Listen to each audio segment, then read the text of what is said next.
This story opens on a peaceful moment, a guy just wanting to meditate in nature, which is exactly what our boy Ko is doing, living his best solo camper life. But then we flash back to high school, where his classmates, Zen and Miori, find him on the roof meditating instead of dealing with his future plans. Ko just cheerfully waves them off, leaving his friends completely baffled by his whole vibe. They cannot believe he is actually ditching college to go backpacking through Europe. Ko just grins, confirming that, yeah, that is exactly his big crazy dream, a full year-long backpacking trip, a plan that leaves his friends speechless. Zen argues that his parents would never approve, but Ko casually explains that they are fine with it, just not willing to fund it. Suddenly, a strange ringing sound cuts through the air, catching them all off guard. While his friends look confused, Ko seems to be the only one hearing it clearly. The source is a small, ominous bell being rung by an unseen hand, unleashing a shockwave of energy that washes over all three of them. The next thing Ko knows, he is floating in a white void, completely disoriented. His first thought is for his friends, desperately searching for Zen and Miori. But then his eyes lock onto something else that stops him cold, a mysterious girl whose body is literally dissolving into liquid right before his eyes. Totally panicked, he lunges forward, trying to grab her before she completely disappears. Somehow, he manages to catch her hand, noticing a small ring just as a bright light flashes. Then a sharp pain hits him, like something vital is being ripped right out of him. He is sent tumbling through the void while the mysterious girl simply floats there peacefully, completely unaware of the chaos unfolding around her. Her eyes are barely open, and she looks completely out of it as she slowly fades away. Overwhelmed by the whole ordeal, Ko feels his own consciousness starting to slip. Then everything goes completely black. Ko wakes up with a splitting headache, definitely not on the school roof anymore. Zen and Miori are right there beside him, looking completely freaked out and asking if he is okay. Still disoriented, Ko asks the most obvious question possible, where are we? The answer becomes pretty clear when he notices they are standing inside a full-blown medieval throne room, complete with a king. This king looks every bit the part, stern, regal, and definitely not amused by these random teenagers appearing before him. Ko tries listening in, but quickly realizes they are speaking a language he has never heard before. Then a woman in a hood steps away from the royal court and approaches him.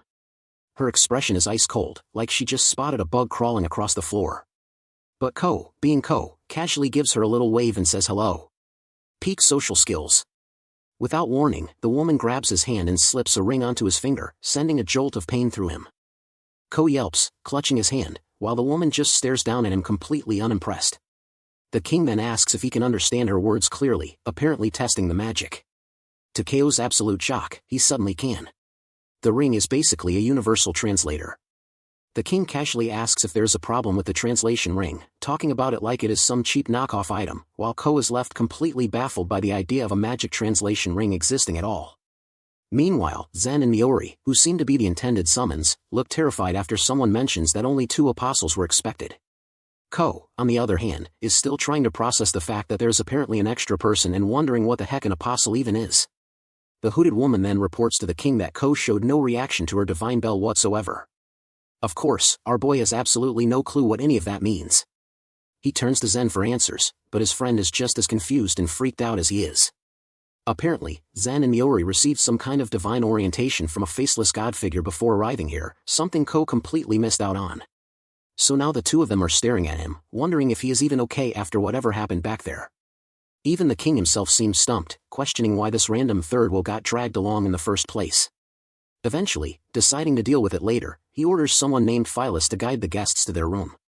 And that is when it finally clicks for Ko. The man realizes he has been ice-guyed, and this absolute idiot instantly loses his mind with excitement. While the king is giving a serious speech to Zen and Miori about the high expectations placed upon them, Ko is standing there thinking about one thing only, how this affects his year-long backpacking trip. And honestly, his conclusion is pretty simple. This is not a problem at all. It is a massive upgrade. Forget Europe. The guy just got a free ticket to a full-blown fantasy world, probably with dragons included. The king continues instructing the actual chosen heroes to rely on Phyllis for whatever they may need. With a polite bow, the hooded woman agrees to guide them to their quarters. The group is led down a long, stately corridor, leaving the throne room far behind them. Eventually, Phyllis presents them with an incredibly luxurious guest room, and Ko is already making himself completely at home. Phyllis wishes them a pleasant rest, though Zen and Miori still look like they are on the verge of a full-blown panic attack. Ko, on the other hand, is absolutely vibing, completely hyped about the luxury hotel-level accommodations. But just as he starts settling in, Phyllis stops him, explaining that since he is not an apostle, he will be staying somewhere else. Just like that, the party is over for our boy. Ko's new accommodations are a bit of a downgrade. Instead of a luxurious guest room, he gets shoved into a dusty, cluttered storage room. He looks around in disbelief like, wait, this is literally just a warehouse, isn't it? Phyllis simply turns to leave, basically making it clear that she is done dealing with him.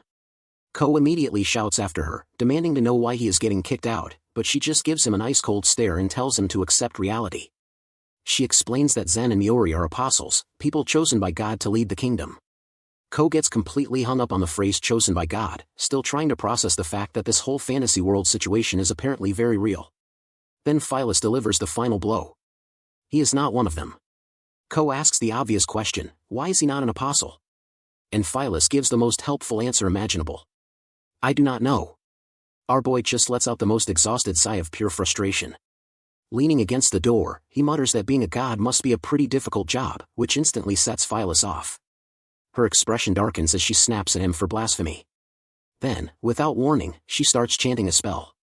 Water gathers in her hand, forming a compressed magic bullet, and she fires it point-blank at Ko for the crime of being slightly sarcastic. Right before the attack lands, another girl's voice suddenly cries out in warning. A foot slams onto the floor in front of Ko as a blonde girl leaps between them, casting her own water spell to intercept the attack. The two spells collide midair and explode into a massive splash of water, drenching the entire room. Ko just stares in complete awe, finally realizing this is actual, real magic. The blonde girl, now soaking wet herself, immediately starts scolding Phyllis for attacking a guest of the kingdom. Phyllis responds with a look of pure, unfiltered contempt. Then, with a curt excuse me, she simply turns around and walks away, leaving the mess behind. Meanwhile, the blonde girl bows repeatedly, apologizing over and over for Phyllis's outburst. She looks absolutely mortified by the whole situation, desperately asking Ko to forgive the rudeness. Ko just brushes it off, saying he is fine. But then he suddenly flashes back to the girl he saw dissolving in the void. The blonde girl introduces herself as Luna, a court mage, while Ko gives his own name in return. Luna explains that taking care of the apostles was originally supposed to be Phyllis's responsibility, but clearly that plan has already fallen apart. So Luna bows deeply, offering to help Ko with anything he might need instead.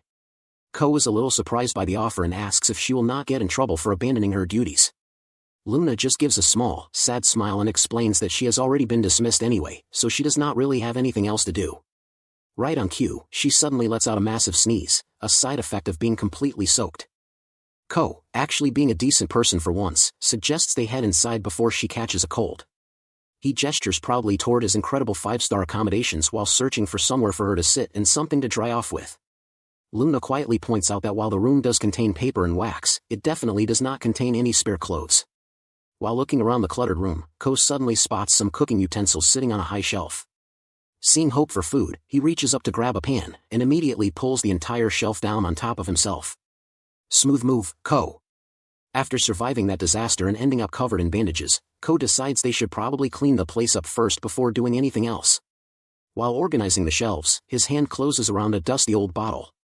A little later, he discovers a perfectly good axe and inspects it with way more excitement than any normal person should. Ko then starts digging through barrels for useful supplies when Luna suddenly gasps, having spotted something he completely overlooked. A magic textbook. Basically the ultimate fantasy world starter pack item. Ko is instantly ready to start learning spells, but Luna gently reminds him that he cannot even read the language yet. Then, as casually as possible, she uses magic to dry both of their clothes, leaving Ko completely blown away all over again. As the sun starts setting outside, the little storage room grows darker and darker. Ko jokingly asks if she can just magically create a bed for them, but Luna's awkward smile makes it very clear that the answer is absolutely not. So our boy confidently declares that he will just build one himself. Luna stares at him in complete disbelief as Ko immediately gets to work tying old wooden poles together with rope. He gives her a confident thumbs up while she awkwardly holds up a sheet to help create their makeshift shelter. All the while, that mysterious ring from the void remains on his finger. And somehow, it actually works. Before long, Ko has built a surprisingly decent tent bed inside the storage room. All those solo camping skills are finally paying off. Now that they at least have somewhere to sleep, Ko asks Luna if she can provide some light for the night. Luna pulls out an elegant lantern, explaining that it is a magical tool. The lantern glows warmly the moment she channels mana into it, and Ko watches in complete fascination. When he asks how it works, Luna casually explains that you simply channel magic through your fingertips. The two of them settle down inside their little makeshift fort, sharing a drink and finally getting a quiet moment to talk. Ko eventually brings up the strange white void, remembering how he saw her body dissolving into light. Luna confirms that the place was the summoning space, and Ko is stunned to realize that she was the mysterious disappearing girl all along. Luna explains that the summoning ritual requires the summoner to sacrifice their own body in order to call the apostles into the world. In other words, she was originally supposed to die as part of the ritual. But in the middle of the summoning, a mysterious power suddenly flowed into her from somewhere, interrupting the sacrifice before it could fully complete. Instead of dying, she simply lost consciousness from complete mana exhaustion. Lucky her. Luna quietly explains that the only reason she survived at all was because Ko grabbed her hand in the void. Hearing that, Ko smiles in relief and tells her he is just glad she is okay. But Luna's expression darkens as she apologizes for dragging him into all of this. Then she finally breaks down emotionally, admitting that she cannot send him back home and has already lost her job because of what happened. Ko, however, remains surprisingly optimistic through all of it. The man proudly declares that he possesses the knowledge and dreams of a solo camper. Luna is completely stunned when he suddenly suggests that they just leave the castle altogether. Then Ko drops the biggest bombshell yet. Looking out across the fantasy city outside the window, he asks Luna to travel the world with him. Beyond the castle walls, the city is bustling with life, and among the crowds, children with animal ears can be seen running through the streets. Back inside, Ko just grins and repeats his offer to explore this new world together. Luna looks completely moved by the idea and, with tears in her eyes, agrees to join him on his journey. With that settled, Ko is immediately ready to leave, telling her they should head out right away. But Luna quickly throws her hands up, stopping him in his tracks. She reminds him that he knows absolutely nothing about this world, its magic system, or the dragons casually flying around outside. Thankfully, she still has the magic textbook they found earlier and suggests they at least learn the basics of aura and magic first. The moment she opens the book, tiny motes of light drift out from the pages, instantly capturing Ko's attention. He watches in fascination while Luna begins explaining the text, though to him it sounds like complete nonsense, leaving our boy utterly confused. Still, the two of them settle in for a late-night study session. Before long, Ko is already mentally exhausted, letting out a sigh of total academic defeat. Luna just smiles gently and reassures him that it is normal. Learning magic takes time. She explains that the first step is to breathe deeply and sense the mana flowing through the body. To demonstrate, she forms a glowing, spiky orb of light in her hand, explaining that it can even detect nearby life forms. Ko immediately notices that the process sounds strangely familiar. Closing his eyes, he recalls the meditation techniques he practiced during his solo camping trips, back when he would sit quietly in nature and try to become one with the world around him. Then he remembers the strange sensation from the summoning ritual, when it felt like his energy was being drained away by Luna.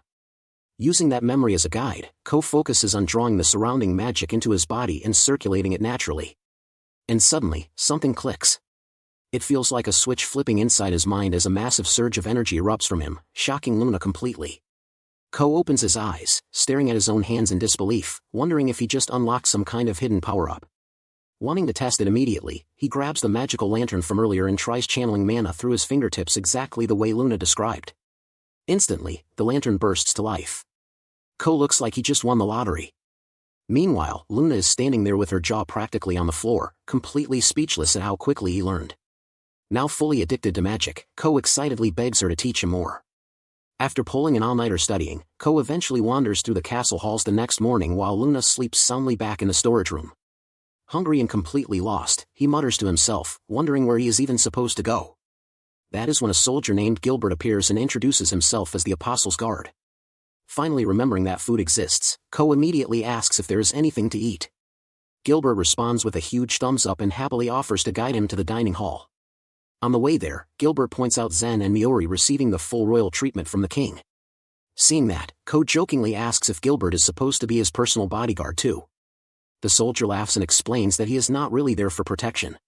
His main job is just making sure Ko does not get hopelessly lost inside the castle. Ko then asks why Gilbert is with him instead of the actual apostles, especially since Phyllis was originally assigned to them. Gilbert casually explains that Ko is apparently operating on a separate schedule, which answers absolutely nothing. Gilbert then invites him to watch the soldiers train later, and Ko is immediately interested. The two make plans to meet at noon so Ko can finally witness some real fantasy world sword fighting. When they arrive at the dining hall, Ko is greeted by a loud, chaotic mess hall packed wall-to-wall with knights and soldiers. Standing there in his school uniform, he looks hilariously out of place.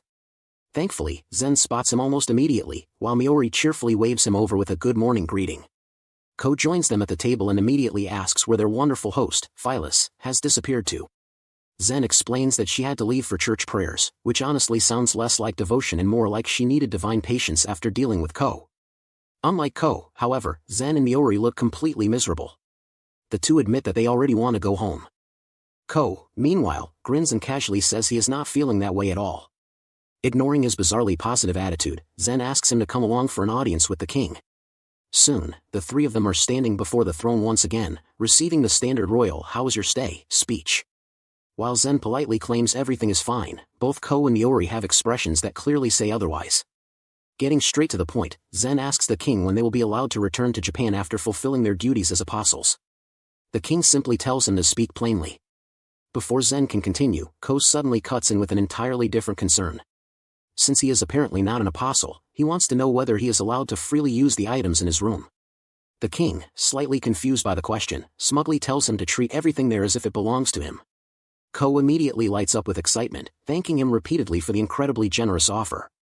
Meanwhile, the king has absolutely no idea that the room in question is basically a glorified storage closet. The king then explains that Zen and Miori will soon begin their swordsmanship and magic training. But for today, they are free to relax. Zen does not look remotely excited about any of this, but reluctantly agrees. Ko quickly realizes that he has been completely excluded from the official hero training package. So he asks the other two what they plan to do next, mentioning that he is heading off to watch the soldiers train. Zen and Miori just stare at him blankly, their silence practically screaming that they are absolutely not emotionally prepared for any of this. Zen finally admits they are still overwhelmed by everything that has happened, while Miori quietly agrees. Even as they walk away, Ko still tries to cheer them up, though it is painfully obvious that his optimism is not helping in the slightest. Just then, Gilbert spots him and waves him over enthusiastically. The guard leads Ko to the training grounds, a massive courtyard where soldiers are already sparring. Ko stares around in amazement at the sheer scale of the place. Gilbert explains that today is only basic sword practice, but warns him that the instructor's mood apparently determines how brutal the training will be. Gilbert then casually adds that the instructor being in a good mood is actually more dangerous because people sometimes die during training. Ko is understandably horrified by that information. Suddenly, a loud shout echoes across the training grounds, calling all the soldiers to assemble. The knights quickly line up, looking less like trainees and more like prisoners about to face execution. Their instructor finally appears, a terrifying man named Glad. The moment he roars out the start of training, his sharp gaze sweeps across the courtyard and immediately locks onto the one guy standing there in a school uniform. Ko.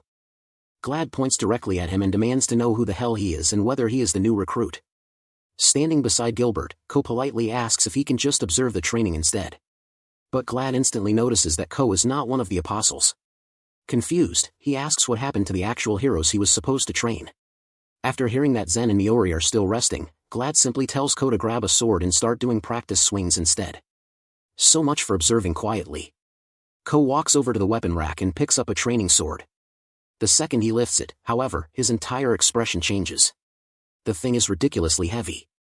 He struggles just to hold it upright, convinced his arm is about to snap in half. The sword suddenly slips downward and buries itself into the dirt while Ko strains desperately to pull it back out, wondering what kind of insane metal this fantasy world uses. Then he suddenly remembers the mana control he learned earlier that morning. Closing his eyes, Ko focuses and channels magic throughout his body. Instantly, the sword becomes light as a feather.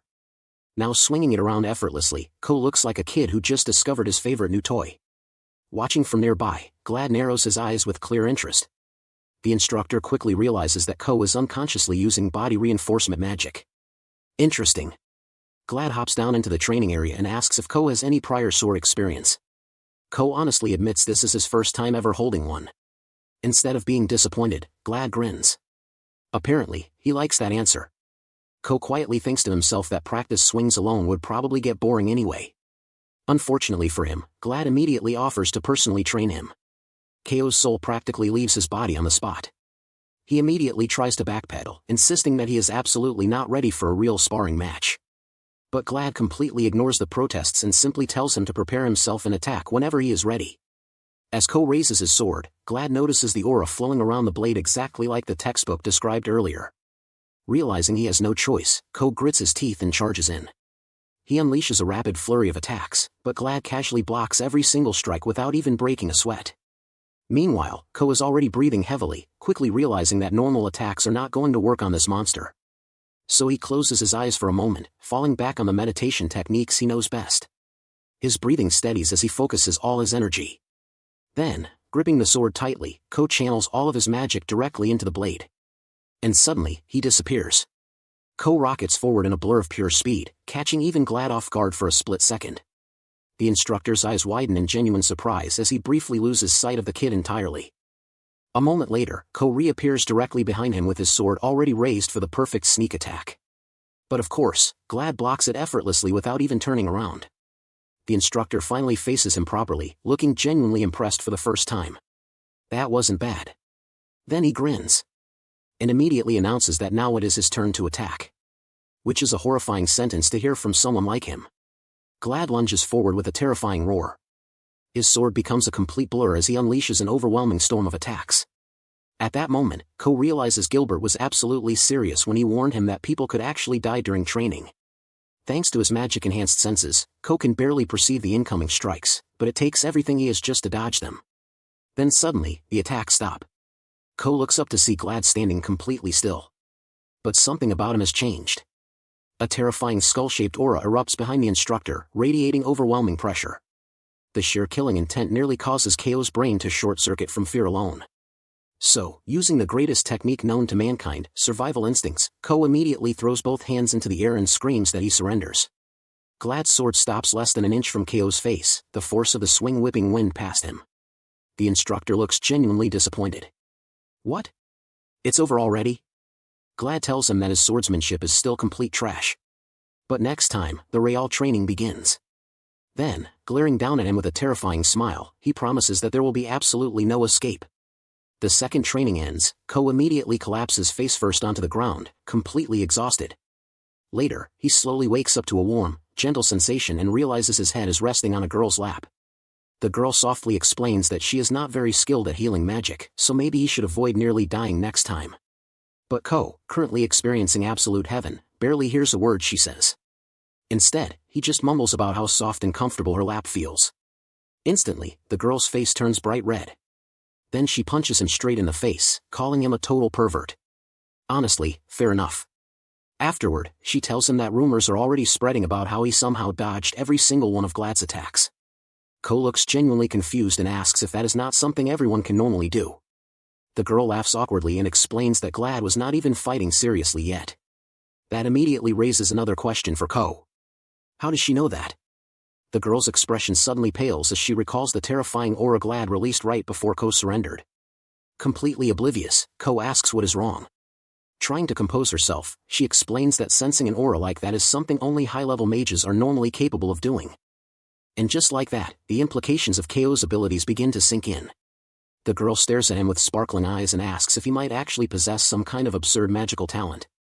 So, the girl decides to bring Ko to the Royal Magic Research Institute to officially test his abilities.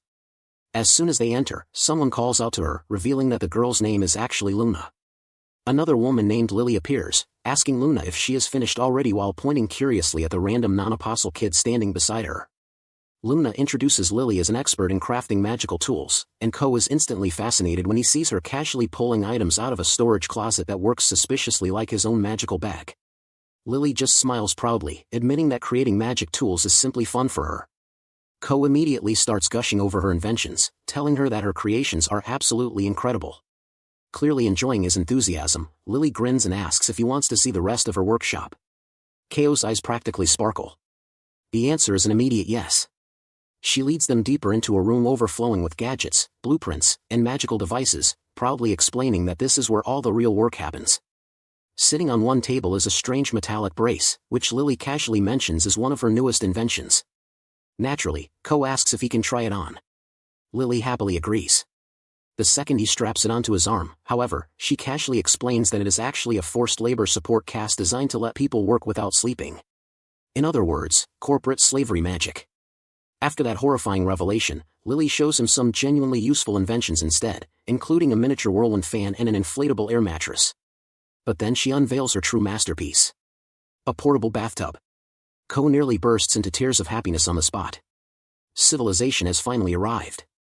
Seeing all these magical storage tools suddenly reminds Ko about the bag he received earlier. Realizing it might also be magical, he pulls it out, and Luna immediately freezes in shock. Apparently, Ko has been carrying around a ridiculously high-capacity magic bag this entire time. Luna asks where he even got something that valuable, and Ko casually explains that it was just sitting in his room. To prove it, he begins pulling out an absolutely absurd amount of camping gear, covering the entire floor with supplies like a one-man outdoor survival store. Standing proudly in the middle of the chaos, Ko confidently declares that all of this equipment will be perfect for traveling the world. Lily instantly latches onto that statement and asks if he is planning to go adventuring with Luna. But then her expression becomes more serious. She wonders whether the king would even allow that. And then she casually drops a bombshell. Ko may not be an apostle, but he has technically already been drafted into the kingdom's military. Which is very alarming news to Ko. He immediately starts panicking, loudly insisting that he absolutely does not want to become a soldier while Lily watches him with an amused smile. Clutching his head dramatically, Ko cries out that he just wants to go on an adventure. Seeing the chaos unfolding, Luna suggests they focus on testing his magic first. The moment Ko channels mana, a massive surge of energy erupts from his hand. Meanwhile, elsewhere in the training grounds, Zen and Miori are still enduring brutal magic lessons. Their nun-like instructor enthusiastically praises Zen's impressive spells while Miori struggles beside him. Zen, already exhausted, insists that he can still manage another fireball spell. But the second he notices how tired Miori looks, he immediately changes his tune and suggests taking a break instead. Unfortunately, their overly enthusiastic instructor refuses to slow down, continuing to cheer them on without mercy. No rest for the chosen heroes. Right then, Ko and Luna arrive at the training grounds, with Ko immediately asking what kind of magic the apostles are learning. Naturally, he is already imagining how useful magic would be for solo camping. The instructor instantly shuts him down, coldly telling him to leave and stop distracting the apostles. Both Ko and Luna are caught completely off guard by the immediate hostility. Luna quickly steps in and explains that Ko also has the king's permission to train there. The instructor simply scoffs, clearly unimpressed by royal approval. Ignoring them completely, she turns back toward Zen and Miori and orders them to continue practicing fireball magic. At that moment, Lily arrives alongside another strange woman who has a third eye and a monocle. The woman announces that she is there to measure Ko's magical power and immediately begins chanting a spell so quietly that Ko cannot even hear it properly. Completely confused, he looks toward Luna, who reminds him that magic is fundamentally tied to imagination. That single comment gives Ko an idea. Closing his eyes, he starts thinking carefully about what kind of fireball he should visualize. And because this is Ko we are talking about, his mental image is naturally based on a portable camping stove. This man has exactly one personality trait. Then he somehow goes full science lecture mode, mentally visualizing the molecular structure of butane gas along with the inner mechanics of a camping stove. Using that bizarre thought process, Ko begins compressing magical energy into a swirling sphere of volatile gas in his hand. According to his logic, all he has to do now is puncture the nitrogen shell holding it together and add a spark. Simple. Effective. Probably illegal under several international treaties. Deciding that creating a proper chant sounds like too much effort, Ko just makes something up on the spot and unleashes the spell with a completely unhinged battle cry. The resulting fireball shoots across the field like a high-velocity magic bullet rather than an actual ball of fire, leaving Zen, Miori, and their strict instructor completely speechless as it tears through the air past them. Then it hits the target. And explodes. The compressed energy detonates with ridiculous force, blasting a massive section out of the training ground wall. Dust and debris rain down everywhere while Ko stands there staring at the destruction in complete shock alongside everyone else. Oops. Ko awkwardly smiles, basically giving off the energy of, well, that happened. Zen stares at the smoking crater in disbelief and asks what the heck that spell even was. Ko casually responds that it was a fireball. You know. A completely normal fireball. Luna, meanwhile, looks genuinely impressed and happily pats Ko on the head while the instructor in the background looks absolutely furious. The woman is visibly seething, clearly unable to tolerate the idea of this random outsider completely overshadowing the kingdom's actual chosen heroes. Finally, she throws a full tantrum, abruptly declares training over for the day, and storms away in frustration. Ko watches her leave with complete confusion, having absolutely no idea why she is so angry. Some people just cannot handle talent. But before he can think about it any further, someone suddenly grabs his hand with overwhelming excitement. It turns out the person grabbing Ko's hand is the magic measuring researcher, and she looks like she has just discovered the holy grail of magical phenomena. The woman is practically vibrating with excitement as she explains that Ko's magic is fundamentally different from anything the Institute has ever seen before. Naturally, her immediate response is to recruit him for research. She excitedly begs Ko to cooperate with the Royal Magic Research Institute, but Ko tries to refuse, explaining that he already has plans to travel the world. Then she casually mentions that she could teach him how to create magical tools. And just like that, our boy is sold instantly. From then on, Ko spends his days in the lab alongside Luna and his new researcher mentor, diving deeper and deeper into magic. Before long, his training eventually brings him back before the king, who appears to be giving him some kind of official assignment or final instruction. And somehow, whatever the king says immediately leads right back into another sword fight. Ko's training montage officially begins. First comes more sword practice, where he still looks absolutely terrified every single time Glad picks up a weapon. Then come the magic lessons, where Ko casually levitates rocks while researchers enthusiastically scribble notes about him in the background. At this point, Ko is absolutely thriving. He even starts showing off in front of the other trainees while the strict nun instructor silently seats nearby. Meanwhile, his intense training schedule continues day and night. Ko spends countless hours buried in books, desperately trying to cram an entire magical education into only a few weeks. But even while studying, he occasionally notices that Luna still seems strangely lonely despite all the progress they are making together. Eventually, though, Ko reaches a point where he finally feels prepared. He has improved his swordsmanship, strengthened his magic, and packed all of his camping supplies. Now all he needs is the king's permission to leave. Although honestly, he is already considering sneaking out and starting his adventure anyway. Right as he begins plotting his escape, a voice suddenly calls out from the doorway. And of course, it is the nun instructor. She stands there staring at him with the exact expression of someone thinking, "Oh great, it's this idiot again." Ko, completely unbothered, casually waves at her and basically announces that he is leaving soon anyway. But the instructor immediately stops him, accusing him of being a bad influence on the apostles. Ko looks genuinely confused. From his perspective, he was literally just training with his friends. What exactly is her problem? Instead of answering properly, she dumps a huge pile of swords onto the floor and orders him to clean them like some kind of servant. Ko instantly refuses. He fires back that he is not anyone's slave, then casually turns around and starts walking away, telling her that the apostles can clean their own swords. That completely snaps whatever patience she had left. Furious, she accuses Ko of insulting the gods once again and immediately launches a powerful water bullet spell straight at his back. Ko barely turns around in time to see the attack flying toward him. The water bullet narrowly misses his head by inches before exploding into the wall behind him. Landing on his feet, Ko looks absolutely furious and demands to know what her actual problem is. But the instructor is already preparing another attack, screaming about punishing his insolence while unleashing an entire barrage of water spikes. And at that moment, Ko officially loses his patience. The playful mood disappears entirely. A strange ring on his finger suddenly begins glowing with dark energy, pulsing ominously. Then, from his hand, Ko conjures a sphere of pure darkness. The moment the instructor sees it, her face goes completely pale. This is not normal magic.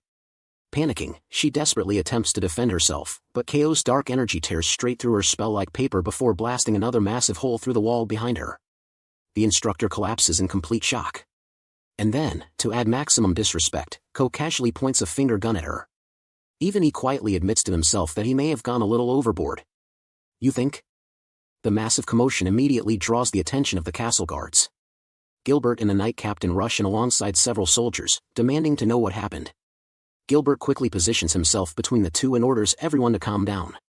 Trying to de-escalate the situation, he carefully asks Ko if he might somehow be responsible for the giant new hole in the wall. Ko responds with a completely deadpan stare. Clearly, he is not interested in discussing property damage right now. Done wasting time, Ko simply tells Gilbert to escort him directly to the king.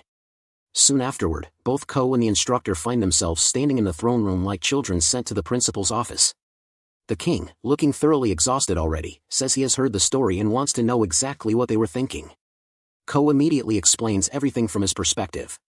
He tells the king that the instructor treated him like a servant and repeatedly attacked him despite the fact that he was technically supposed to be a guest. The king then turns toward the instructor, finally revealing her name as Phyllis, and demands to know why she failed to treat Ko appropriately. Phyllis desperately tries defending herself by arguing that Ko is not an apostle and that he repeatedly insulted the gods. Basically the fantasy equivalent if he started it. Ko quickly counters by pointing out that he received no proper training, no education, and not even decent clothing during his stay at the castle. He explains that as long as he remained under Phylus's authority, he was forced to endure constant unfair treatment. Then, placing a hand dramatically over his chest, Ko makes his grand declaration. He officially announces that he is leaving the castle immediately. He is done. The king asks if that means he is refusing military service altogether. Ko answers with a firm yes without even hesitating. The king simply sighs, rubbing his temples like a man who has aged 10 years in one conversation.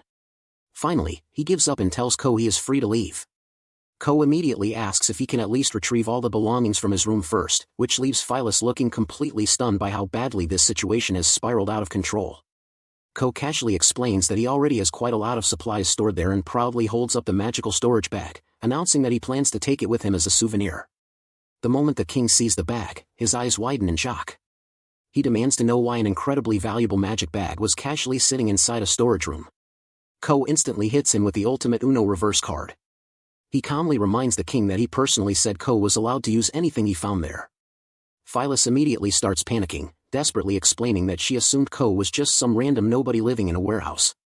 The king responds by giving her an absolutely terrifying glare, finally realizing just how badly she mishandled the entire situation.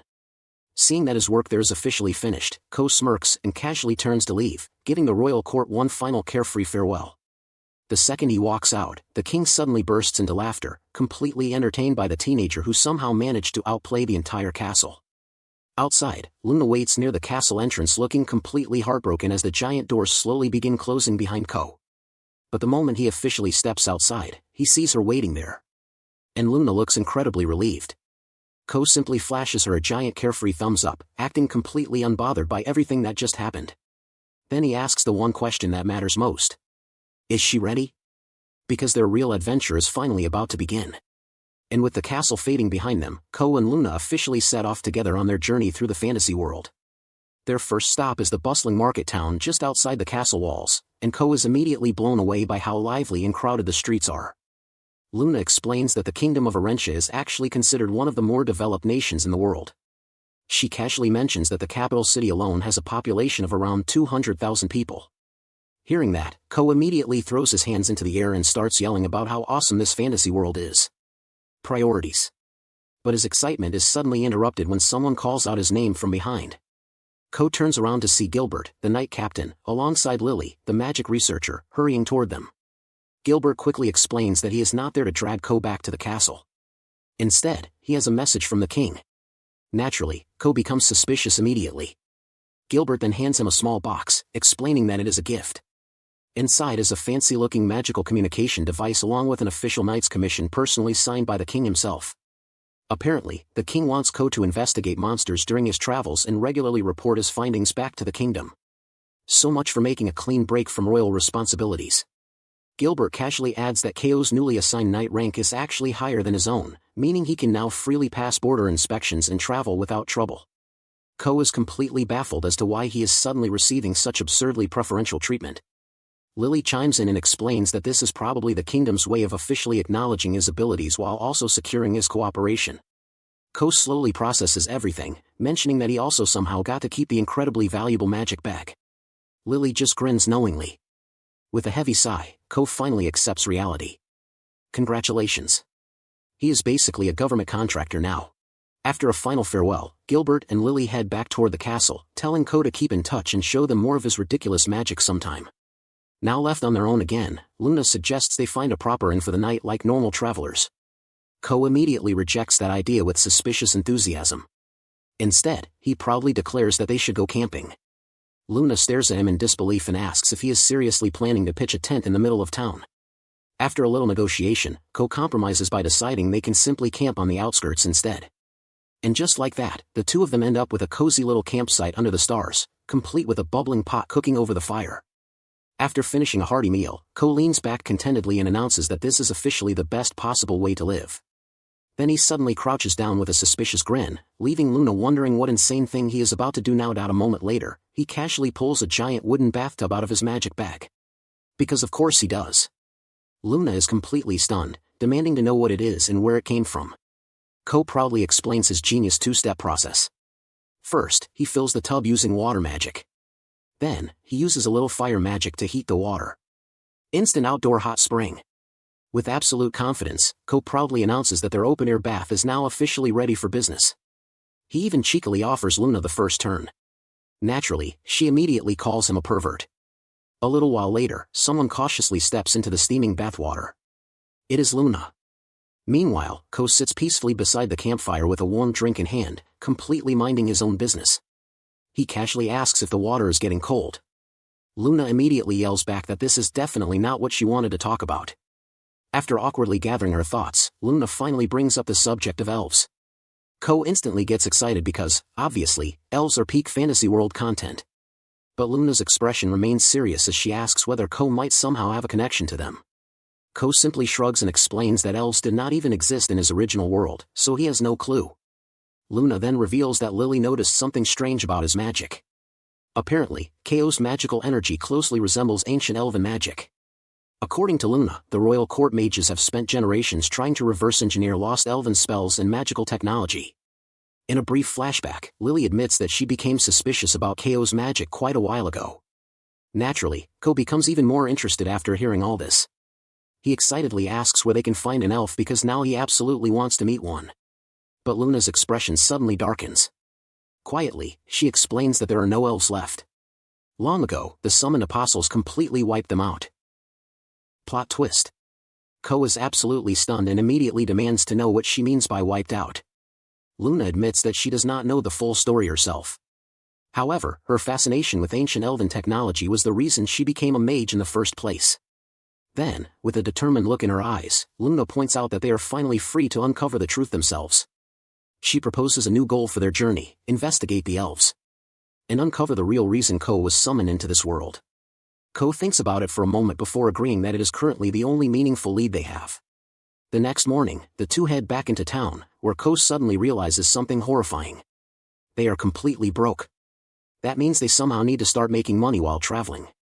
Luna quietly tries to think of a solution for their growing financial crisis. Then Ko suddenly points dramatically into the distance like a man who has unlocked forbidden knowledge. They will join the Adventurers Guild. The two immediately head into the guild hall, which is packed with rugged-looking adventurers and noisy conversations. A cheerful receptionist welcomes them at the counter and politely asks how she can help. Smiling brightly, Luna explains that they would like to register as adventurers. The receptionist says that is no problem but asks to see some form of identification first. Ko casually pulls out the official knight's commission signed by the king. The receptionist freezes. Then immediately panics. She stares at the royal document in complete disbelief before suddenly bolting away to find the guild master, leaving Ko and Luna wondering if they somehow broke her. A short while later, she returns alongside the guild master, a man named Alex, who cautiously asks if they are truly serious about registering as adventurers.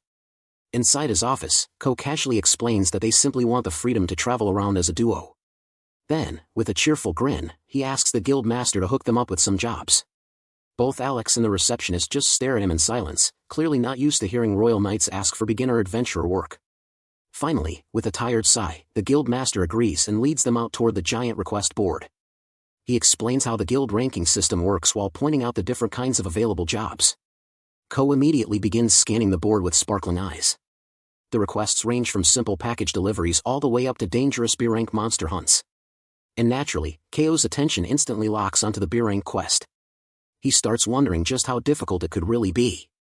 Meanwhile, Luna watches him nervously, already deeply concerned about whatever reckless decision he is about to make next.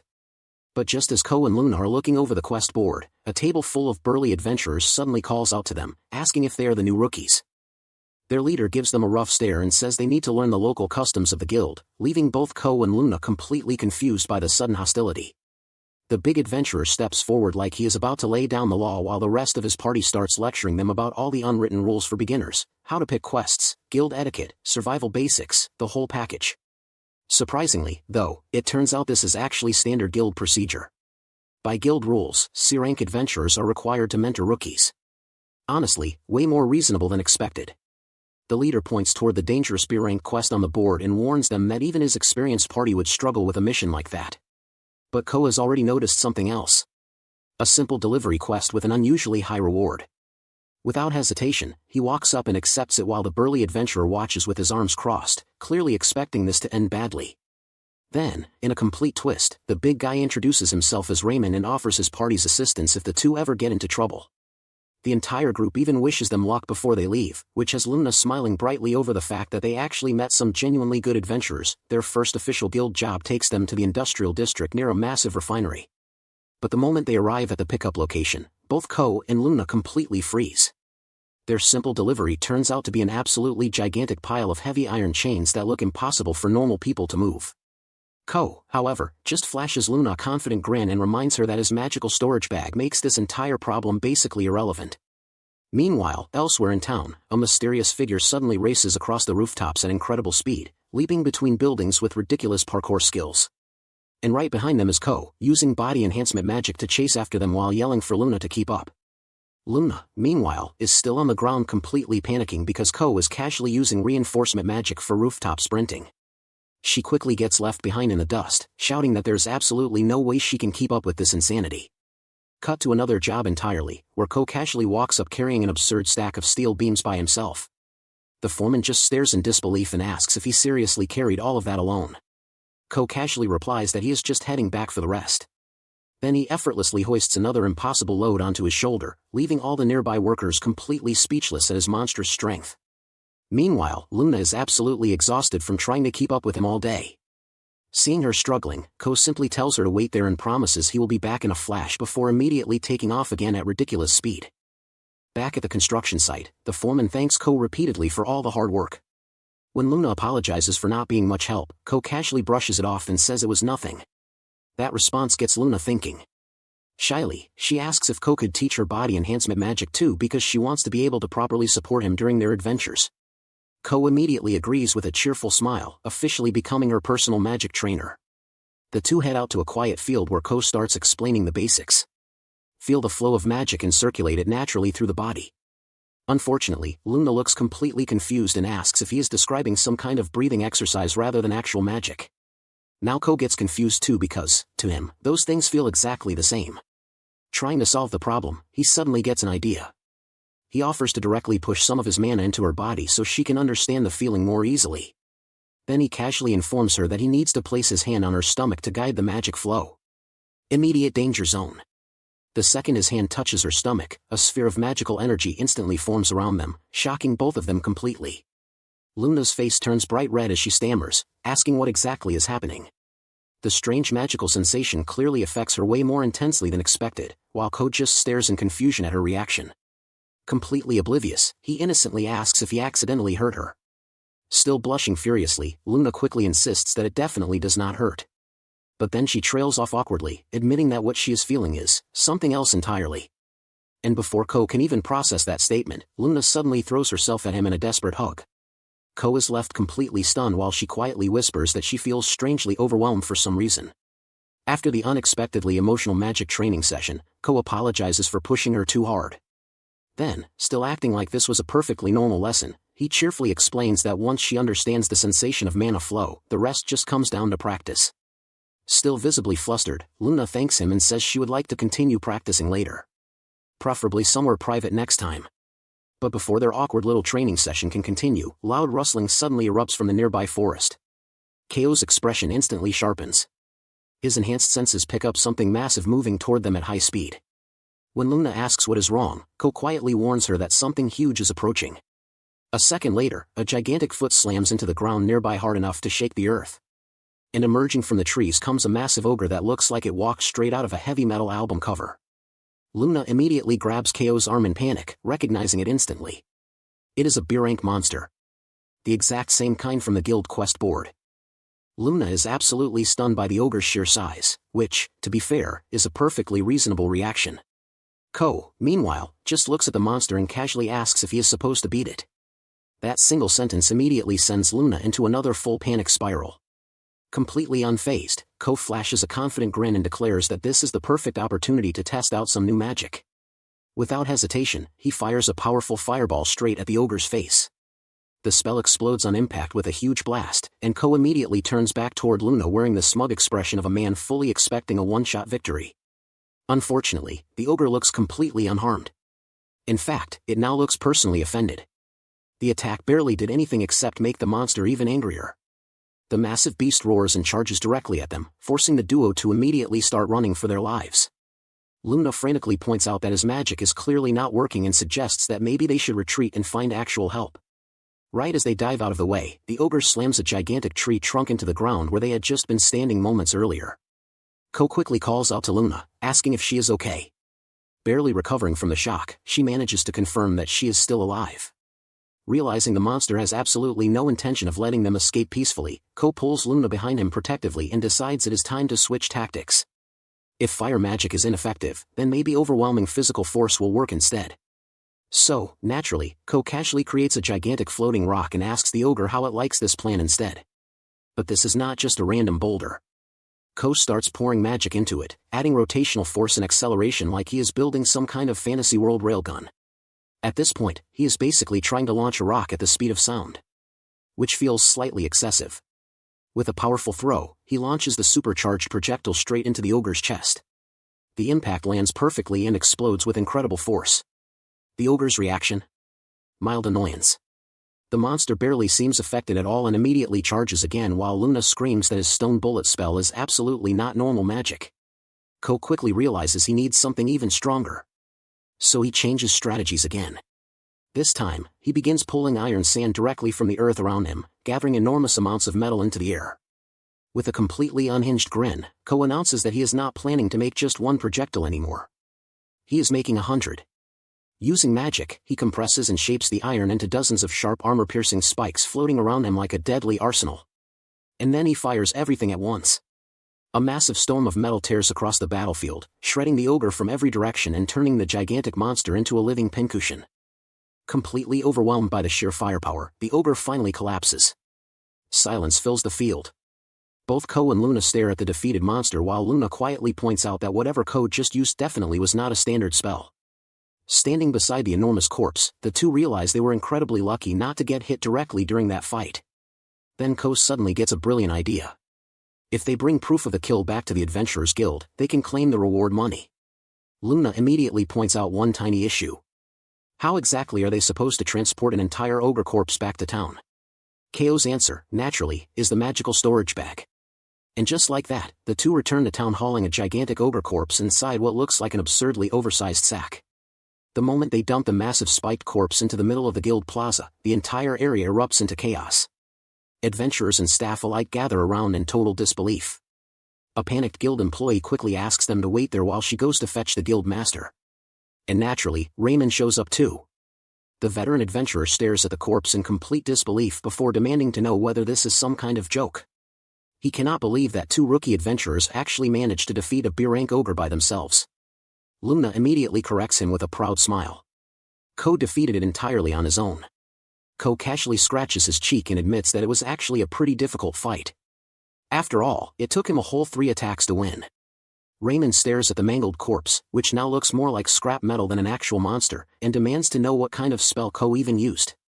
Ko casually flashes a peace sign and cheerfully answers that it was just a simple stone bullet spell. That statement completely breaks Raymond's brain. The man immediately yells that an ogre's hide is supposed to be tougher than steel. At this point, Raymond is fully convinced that whatever Ko used was absolutely not a normal spell. Just then, the guild master finally arrives alongside the receptionist and apologizes for the delay. After examining the corpse, he confirms that the monster is indeed a B-rank ogre matching the recent reports nearby. When he asks where the battle happened, Ko casually explains that the monster ambushed them in a field outside town. That information instantly alarms everyone present because it means a dangerous B-rank monster was roaming dangerously close to the city. The guild master then announces the reward. 70 gold coins. Plus the monster's magic stone. While Luna politely accepts the reward, Ko is internally losing his mind calculating how absurdly rich they suddenly are. His first thought is naturally to spend everything on camping equipment. Unfortunately, Luna reminds him that modern camping gear does not exist in this world. Truly devastating news. After thanking the guild for the enormous payout, the two head back into town while Ko happily celebrates earning so much money from their very first monster hunt. Feeling generous, he immediately suggests splitting the reward evenly between the two of them. That proposal completely catches Luna off guard. She immediately refuses, insisting that she barely contributed anything during the fight and cannot possibly accept half the reward. Ko looks genuinely confused by her reaction. From his perspective, they are a team, so splitting the loot equally is simply common sense. After thinking about it for a moment, Luna proposes a compromise instead. Ko will manage all of their money moving forward.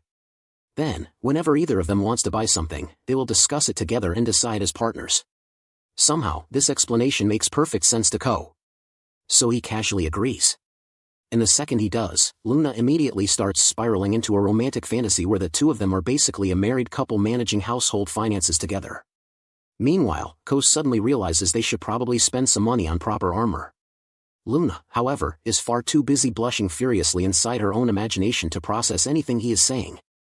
Eventually, Ko has to physically snap her out of her daydream while she stands there looking like a completely flustered disaster.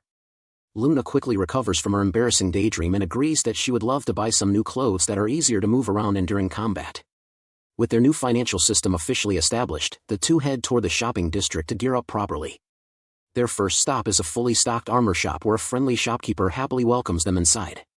She encourages them to browse the selection, leaving both Ko and Luna staring wide-eyed at all the available equipment. Luna immediately spots a cute dress and admits that while it would be completely useless in battle, it is still absolutely adorable.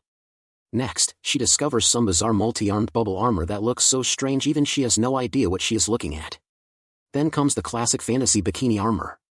The moment Luna tries it on, she is instantly horrified by how revealing it is and looks ready to evaporate from embarrassment. After surviving that traumatic fashion experience, she quickly changes back into her normal outfit while looking completely defeated. Thankfully, the shopkeeper still has one final recommendation. A lightweight jacket made from orc leather. The moment Luna tries it on, she immediately falls in love with it. Ko takes one look at the price tag of 8 gold coins and gives it an enthusiastic thumbs up. Meanwhile, Luna looks like she is about to faint from the cost alone. With the purchase finalized, the shopkeeper happily compliments Luna, saying the jacket suits her perfectly. But even after leaving the store, Luna still worries about spending so much money on herself. Ko immediately brushes it off, explaining that using party funds to properly equip an important teammate is just common sense. Naturally, he says this completely innocently. Meanwhile, Luna is internally dying after hearing herself referred to as precious. Ko, however, has already moved on mentally. His brain is once again focused on its true purpose in life, camping equipment. He dramatically laments the severe lack of proper outdoor gear in this fantasy world. Luna, trying to cheer him up, suggests they simply keep searching somewhere else. That immediately restores Ko's spirit, and the two continue their great camping supply hunt. Their search eventually leads them to a lively open-air market packed with merchants in colorful stalls. Both Ko and Luna are instantly captivated by the bustling atmosphere. Luna happily explains that this is a local street market where merchants and craftsmen gather to sell rare goods and magical tools. Apparently, many magic tool creators use markets like this to showcase their inventions. Ko immediately thinks the place is amazing, while Luna agrees that simply walking around and browsing is already fun enough on its own. With a huge grin, Ko announces that they absolutely need to explore the market properly.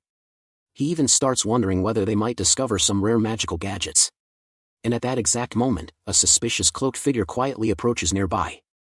Suddenly, Ko's expression sharpens. He realizes someone is targeting him. Before he can react properly, the mysterious stranger lunges from behind and grabs him, lifting him completely off the ground. Ko gets shaken around violently like a human maraca while Luna panics nearby. Finally, he manages to grab onto the attacker and angrily demands to know who they are. As the hood falls back, a pair of twitching fox ears suddenly pops into view. Okay. Not exactly the terrifying assassin he expected. The mysterious attacker turns out to be an incredibly cheerful fox girl who enthusiastically welcomes them to her shop stall. Still recovering from the ambush, Ko asks if she is a beastman. She proudly confirms that she is indeed from the fox tribe, which is apparently pretty rare in this area. The girl introduces herself as Lise and immediately reveals that she is here to do business. With a sly grin, she explains that she could practically smell money on them from across the market. Apparently, that explains the aggressive sales strategy. Lise reveals that she overheard them talking about magical tools and proudly gestures toward her inventory. Unfortunately, her inventory is basically just a pile of random junk spread across a blanket. As Ko and Luna inspect the merchandise, neither of them looks particularly impressed. Luna especially looks like she is personally offended by what she is seeing. Then, with a terrifyingly polite smile, she calmly declares that everything on display is complete garbage. The instant the words leave her mouth, Luna realizes she may have been slightly too honest. Because Lise immediately looks seconds away from an emotional breakdown. Panicking, Luna desperately tries to backpedal by awkwardly saying that it is actually impressive she managed to create things using such garbage quality materials. That somehow makes things even worse. Now Lise is outright crying and begging Luna not to give her pity compliments. Ko quickly steps in and starts examining the items more carefully. After inspecting them, he admits that while the materials really are terrible, the actual design concepts are surprisingly solid. Curious, he asks Lise why she is using such low-quality materials in the first place. Lise sadly explains that she simply cannot afford anything better. When Luna asks about her situation, Lise admits that she is still too young to officially become independent. Apparently, she was even fired from her previous workshop job because her enchanting abilities were considered terrible. Naturally, Ko immediately asks the most protagonist question imaginable. What exactly is enchanting? So Luna gives him a quick explanation. First comes designing the tool itself. Then crafting the physical structure. And finally, enchanting it by infusing the item with magical power. Luna casually points out that she specializes in magical design work while Ko, with his absurd mana control, would probably be perfect for enchanting. As Ko continues examining Lisa's inventions, something suddenly clicks in his mind. Even though the materials are terrible, the actual concepts behind her tools are incredibly smart. More importantly, a lot of them are perfectly suited for survival and outdoor travel. A dangerous light suddenly appears in Ko's eyes. He immediately turns toward Luna with a huge grin while she looks completely caught off guard by his sudden excitement. The two begin whispering together suspiciously like they are planning some kind of criminal operation. Meanwhile, poor Lise just watches in total confusion. Then both Ko and Luna slowly turn back toward her wearing matching mischievous smiles. Which is never a good sign. Finally, they ask whether she would be interested in getting some help with her crafting business. And Lise is left completely speechless. The offer to work together on crafting magic tools hangs in the air as Lise struggles to process what is even happening. Luna quickly steps in and lays out the perfect division of labor. She will handle the designs. Lise will build the tools. And Ko will take care of the enchanting. Just like that, Luna officially proposes that the three of them form a crafting team. Which is honestly a pretty huge offer to make to someone they just met. But instead of getting excited, Lise immediately starts doubting herself, wondering if she is really good enough to join them. Ko simply smiles and tells her that, as a traveler, he can already see how useful her inventions would be during their adventures.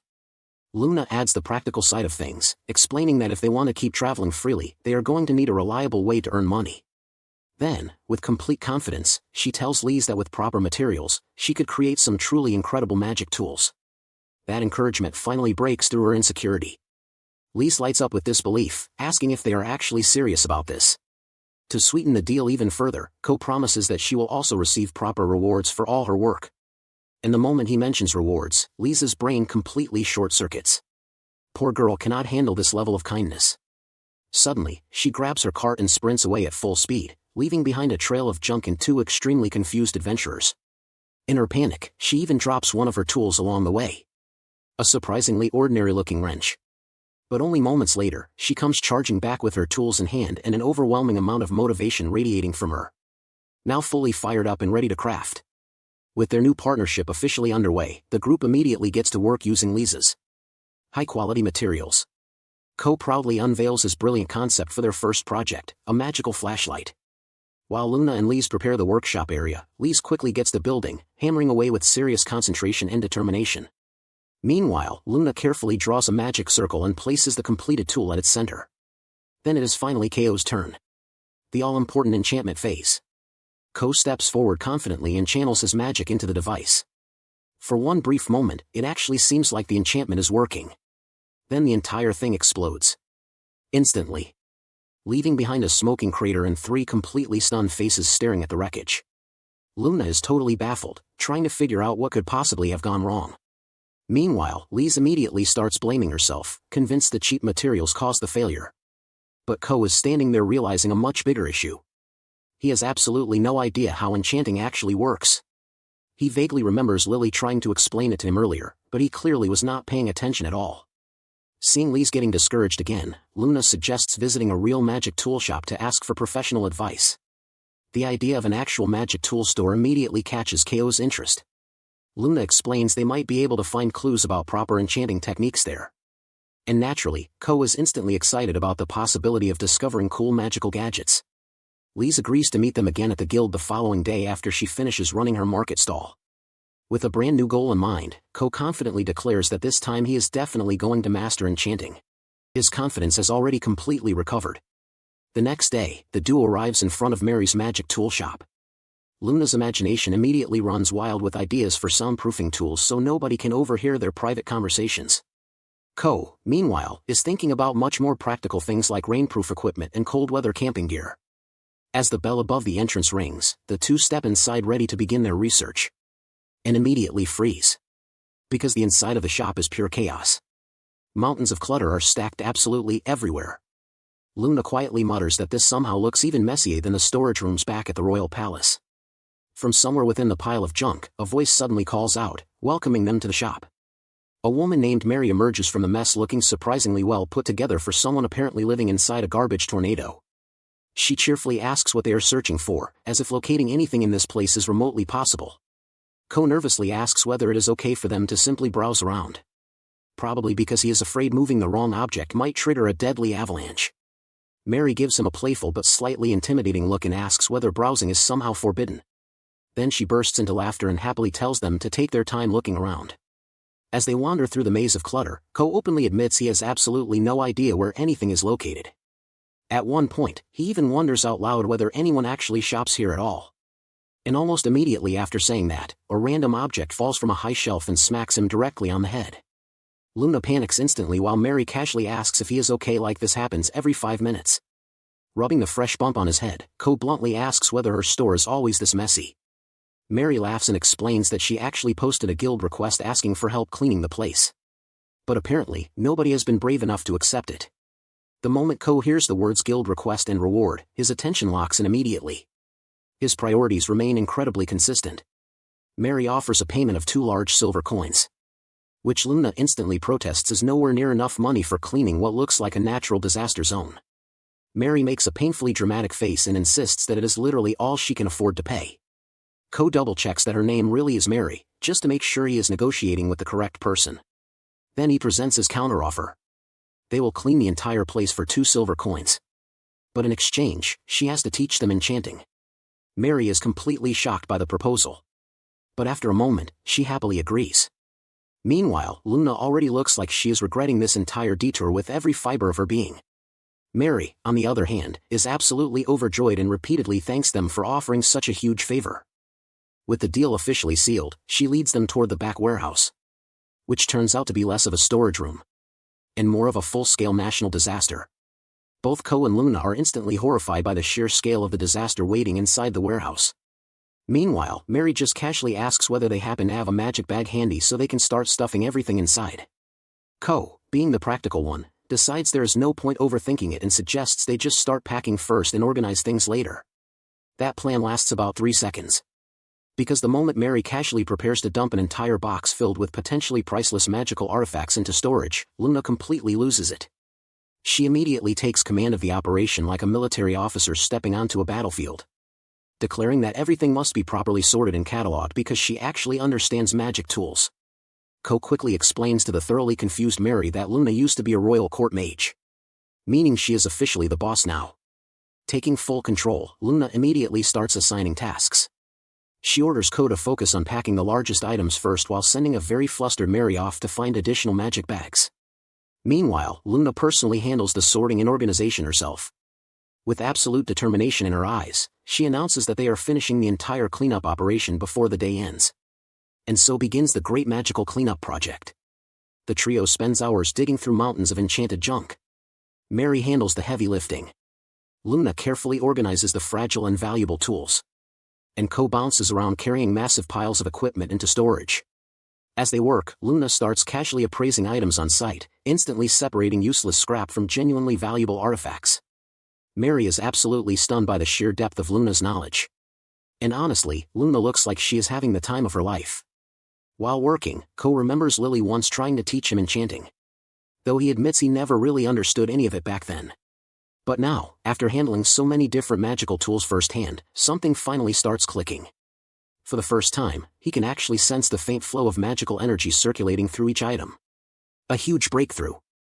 The realization gets him completely fired up to try enchanting again. Until Luna immediately yells at him to stop daydreaming and get back to work. Eventually, after hours of effort, Mary stares tearfully at her newly organized shelves sparkling with joy. The entire shop has been transformed. Ko immediately gives all the credit to Luna, who proudly accepts the praise without hesitation. As a reward for all their hard work, Mary brings out fancy cake and tea for everyone. Luna happily sips her tea while enthusiastically talking about how many rare and incredible magic tools the shop actually contains. Which completely blows Ko's mind. He asks whether Mary personally crafted every single item herself. Mary laughs and admits that while she is a genius at creating magical tools, she is absolutely terrible at actually selling them.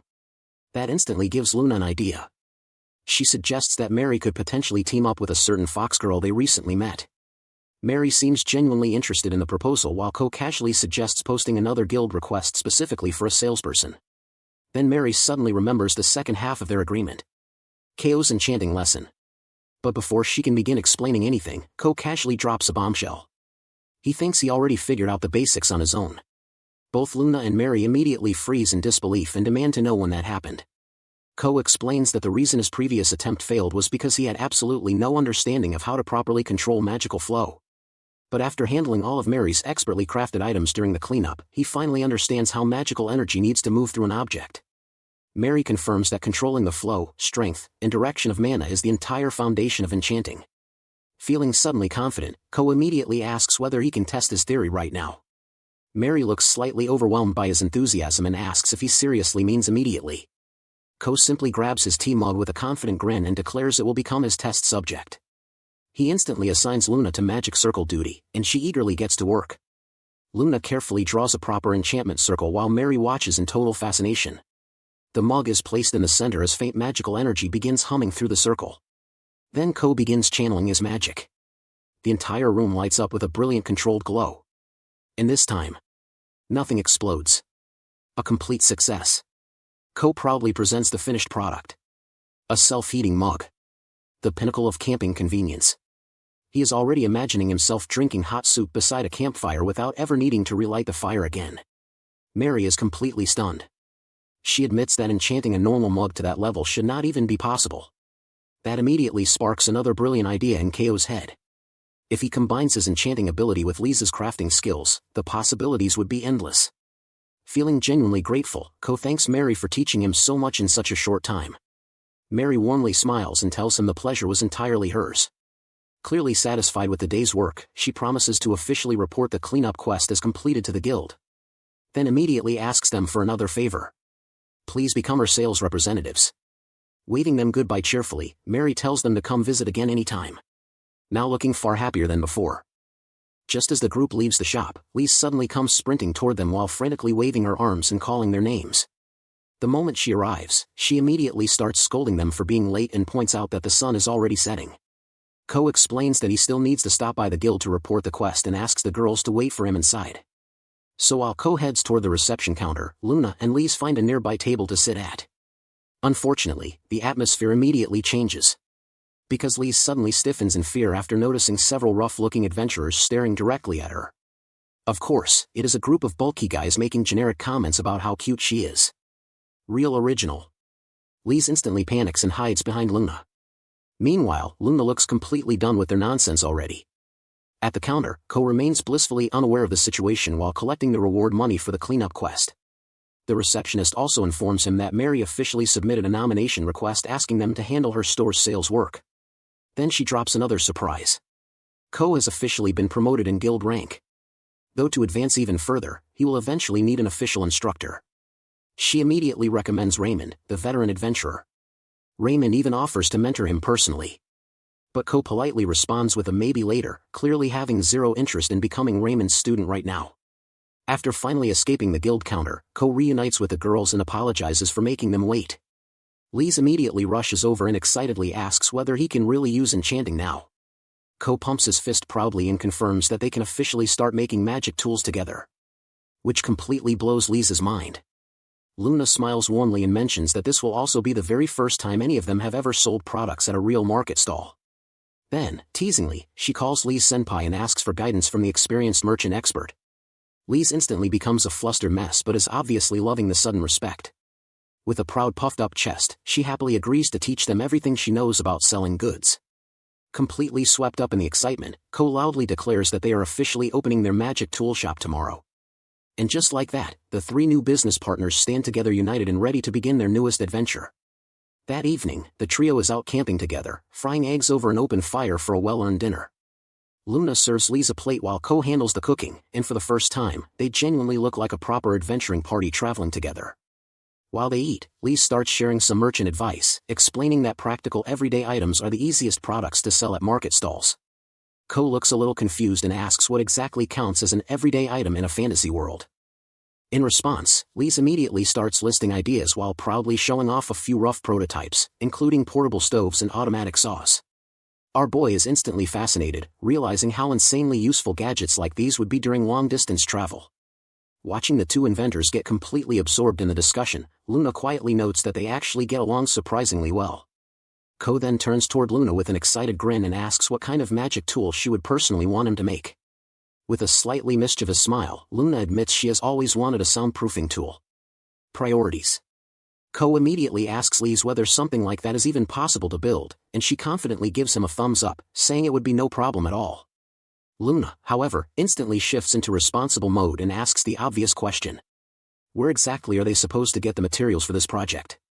Ko casually tells her not to worry because he can just ask their new best friend Mary for supplies. Sure enough, he returns only moments later carrying a fresh batch of materials, instantly getting Lise fired up and ready to start building. Before long, tools and raw materials are spread all across the campsite, turning it into a makeshift outdoor workshop. The trio immediately gets to work, with Lise taking the lead on construction while Ko and Luna assist her however they can. Lise is completely locked in, hammering away with incredible focus and precision. In surprisingly little time, she presents the completed device casing, leaving Luna genuinely impressed by the craftsmanship. With the construction phase finished, Luna carefully begins drawing the complex magic circle needed for the enchantment process. Every line is meticulously placed with total concentration. Once the design is complete, she steps back and hands the final phase over to Ko. As Lise admires the beautifully drawn magic formation, Ko confidently steps forward and tells them to leave the enchanting to him. He focuses his mana while visualizing a space capable of trapping sound itself, carefully channeling the magic into the device. The entire tool begins glowing with a powerful light as the enchantment successfully takes hold. Both Luna and Lise stare in amazement. It worked perfectly. No explosions this time. With a triumphant point toward the completed item, Ko proudly declares the soundproofing tool officially finished. Riding the excitement of their first major success, Ko immediately announces that they are going to mass-produce a whole bunch of magic tools for their new business venture. The very next day, the group is already setting up their market stall in the middle of the bustling town square. Wanting to attract attention, Luna dramatically rolls out an enormous luxurious fur rug beneath the display stand. She casually explains that she borrowed it from the royal palace to help their shop stand out. Lise immediately shifts into full business mode and explains the strategy of the marketplace. According to her, mornings are mostly filled with merchants and setup activity, while the real customers start appearing later in the afternoon. Luna listens with complete focus, treating every word like top-tier business wisdom. Lise then reveals the true secret to successful sales with a dangerous glint in her eye. Target rich customers. She even acts out pouncing on them while yelling that you have to grab them by any means necessary, which Ko finds absolutely hilarious. But before they begin, Lise gives them one final serious warning. The marketplace is apparently packed with thieves who love stealing expensive magic tools during busy hours. Ko immediately starts thinking through countermeasures and volunteers to use his presence detection magic to watch for suspicious activity around the stall. The girls are clearly relieved to have magical security on their side. Then the market bell rings, officially signaling the start of business. The entire town square is already packed with people, creating a massive sea of potential customers. Their trio instantly jumps into action, enthusiastically greeting passers-by and advertising their products. Lise proves to be a complete natural at sales, eagerly waving over their very first customer. The strategy works immediately, and Luna soon finds herself demonstrating one of their gadgets to an interested buyer. Before they even realize it, customers are flooding the stall and products are disappearing almost as quickly as they can display them. Their inventory starts vanishing at an absurd pace. Lise instantly switches into full manager mode, ordering Ko to bring out more stock while she and Luna handle the growing crowd. Looking at the rapidly increasing pile of money, Ko can barely contain his excitement. Their shop is a massive success. Then suddenly, a loud scream erupts from the crowd and completely shatters the mood. Ko immediately spins around in alarm, only to discover that it is just Lise, who has somehow tackled a random woman to the ground while loudly declaring that she smells exactly like Ko. Before anyone can even process that bizarre statement, she seamlessly transitions into an aggressive sales pitch for one of their magic tools. The poor woman and her companion are left completely overwhelmed by the chaotic fox girl energy assaulting them. Meanwhile, among the crowd, Ko suddenly spots some familiar faces from school. Akijo and his extremely handsy cousin. The moment they notice him, Ko casually gives them a cheerful wave, leaving both of them completely stunned to see him running a fantasy marketplace stall of all things. For a brief moment, his relaxed expression sharpens into something more intense as Akijo questions why he is wasting time playing merchant instead of acting like a proper adventurer. But Ko just flashes a smug grin and explains that this entire business operation is technically part of a guild quest and he is earning a cut of the profits. The confidence radiating from him is honestly ridiculous. Meanwhile, Akijo's cousin starts teasing him about buying her something as part of a date, which causes both Ko and Luna to stare in complete confusion. When the misunderstanding spirals further, Akijo hurriedly explains they are cousins who grew up next door to each other. Apparently everyone back in Japan already knew this. Ko suddenly realizes why they acted so casually about sharing rooms earlier. Akijo immediately panics and clarifies he moved into a separate room the second he could. His cousin bluntly adds she would absolutely beat him up if he ever tried peeking on her changing. Ko listens thoughtfully to the whole conversation until Akijo's cousin jokingly comments that she would not mind seeing Ko naked instead. That instantly triggers Luna. She explodes, loudly declaring that absolutely will not happen while storming over and planting herself directly beside Ko like she is claiming territory. Akijo's cousin quickly tries to backtrack, insisting she was only joking and admitting she had been genuinely worried about him. Akijo then mentions how badly Ko was treated by Phyllis back at the castle, which suddenly reminds everyone of something very important. They were supposed to report back to the king. Akijo immediately freaks out, yelling that he completely forgot about it. That panic quickly collapses into exhausted defeat as he mutters he will deal with it eventually. Ko then remembers the translation ring and casually offers to return it to the king for him. This surprises Akijo, who explains he can already understand the local language now thanks to Luna teaching him. Luna immediately turns bright red from embarrassment while both Ko and Akijo's cousin look genuinely impressed. The girls, however, are far more focused on the fact that neither Akijo nor his cousin bought a single item from their stall. They silently glare at the pair with enough pressure to kill. Akijo's cousin laughs nervously and explains they are broke and only window shopping before the two finally head off into the crowd. As evening approaches, the market grows even busier. Lise excitedly points out that this is exactly the peak hour she predicted earlier. Fired up by the momentum, Ko reminds himself to stay alert for thieves. Right on cue, his presence detection picks up a suspicious hooded figure sneaking away with one of their magic tools. Ko immediately intercepts the thief and casually blocks their escape route. With a friendly smile that somehow feels threatening, he tells the guy he is not getting away with stolen merchandise. The thief only looks annoyed, so Ko decides to add a little magical intimidation into his voice. The pressure hits the thief like a truck. His entire body freezes up instantly before his eyes roll back and he collapses drooling onto the street. Ko stares down at the unconscious man for a second, realizing he may have overdone it just a little. Recovering the stolen item, he simply leaves the thief there and rushes back to the stall after hearing commotion from the market. Later that evening, the exhausted trio returns to Mary's shop. Mary welcomes them warmly and asks how their first day of business went. Ko happily explains that things were way crazier than expected, but they sold an incredible amount of stock. To prove it, he drops both their sales ledger and an absurdly heavy bag of earnings onto the table. Mary is genuinely impressed by the results and jokingly asks if they made so much money by scamming customers with outrageous prices. Luna and Lise immediately defend themselves, proudly insisting they sold everything fairly. Luna also mentions that thanks to KO's anti-theft surveillance, they did not lose a single item all day. That completely shocks Mary, who admits she normally loses dozens of products whenever she runs a stall herself. Then Luna notices something strange among the coins. Pulling one out, she realizes it is a worthless shaved coin. Ko has absolutely no idea what that means, so Lise explains that some people shave valuable metal off coins until they become unusable as currency. Luna immediately apologizes for not noticing the fake coins sooner, but Mary calmly asks how many they received. When Luna admits there were only 8, Mary actually praises them, saying that is an incredible success rate for a market stall. Ko bluntly concludes that Mary is fundamentally terrible at being a merchant. Mary just laughs and says next time she will have her daughter help out instead. Luna looks surprised, asking if Mary actually has a daughter. Ko then casually asks why neither her daughter nor husband ever helped around the shop before. The moment the question leaves his mouth, the atmosphere drops hard. With a sad smile, Mary quietly explains that her husband passed away years ago.